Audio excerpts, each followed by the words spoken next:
স্বাস্থ্যমন্ত্রী ডক্টর সামন্ত লাল সেন বলেছেন, গ্রামে গঞ্জে ফার্মেসিতে অবৈধ চিকিৎসা ও ডাক্তারদের দৌরত্ব বন্ধ করা স্বাস্থ্য মন্ত্রণালয়ের একার দায়িত্ব না। সেখানকার এমপি, উপজেলা চেয়ারম্যান সহ স্থানীয় প্রতিনিধিদের ভূমিকা আছে।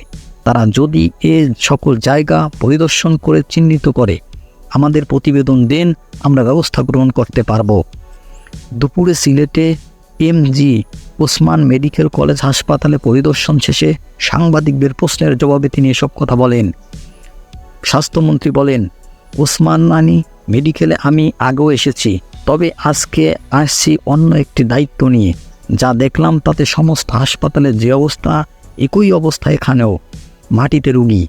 আমি যেটা সমস্যা চিহ্নিত করতে পেরেছি সেটা হচ্ছে আমাদের এখানে জনবলের অভাব বিভিন্ন উপজেলাতে।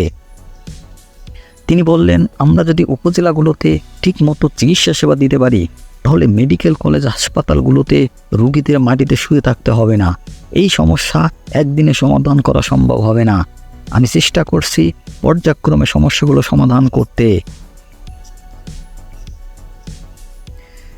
এক প্রশ্নের জবাবে সিলেটে চলমান বিভিন্ন প্রকল্পের ধীর গতি প্রসঙ্গে স্বাস্থ্যমন্ত্রী বলেন, এগুলো আমি জানি, এগুলো যত দ্রুত সম্ভব বাস্তবায়ন করা যায় তার ব্যবস্থা আমি নিব।